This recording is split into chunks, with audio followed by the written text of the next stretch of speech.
with space. Keris Matthews. I think it's Keris Matthews. Remember when you told me live on air that her and Catatonia are the same person? No, she was in the band Catatonia. I thought completely different people. Blew my mind. Paul, I think that was such an appropriate song for the bickery vibe in the studio tonight. Do you remember when Ben Affleck did those interviews for Batman v Superman where he just looked sad? Yeah. Yeah, that was me right now through the whole of that performance. Ashley regaled me with every line of that, gleefully screaming at me from across the tiny studio. Tom Jones. When I'm sat at the apex of a hump, singing my heart out, Paul. I love that song. I think that's up there with bickering songs with That Beautiful South, I Need a Little Time. That is up there with couple fighting songs, and I love it. I think it's great. We should do another fighting show. Do fighting songs. I would love to do that because I think it would feed into the current animosity that's brewing here in this studio, and I don't even know why, because I've been nothing but polite all night. The face you're pulling at me, Paul. Have you had a think about other things that feel make like you... a festering scab that you just keep picking at? That's unkind to scabs.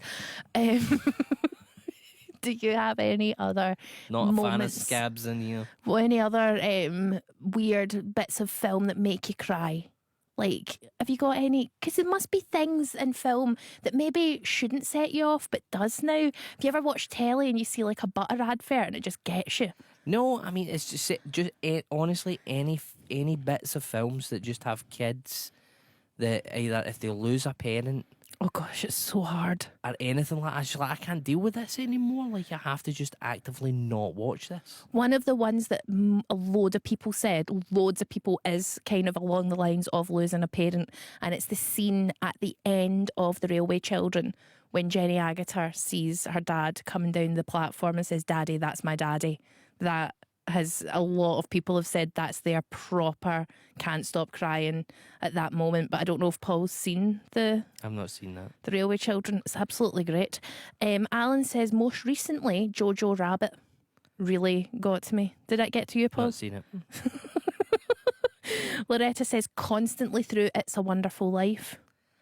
That doesn't really make me cry. It's a good film, but it doesn't make me...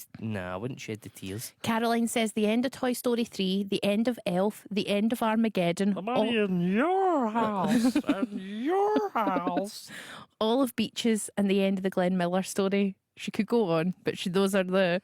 Things like that never get me. I don't think that's meant for me. It's not designed for me. Beaches.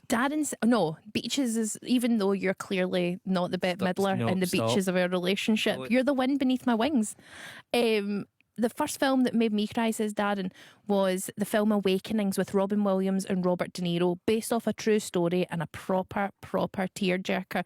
Here's a true story. Robin Williams looks exactly the same in Awakenings as he does in Patch Adams, and I stuck Awakenings on the telly once, thought I was watching Patch Adams and got wildly confused halfway through it.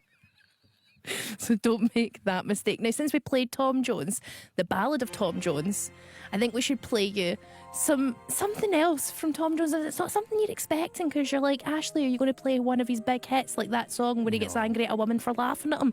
No, this is something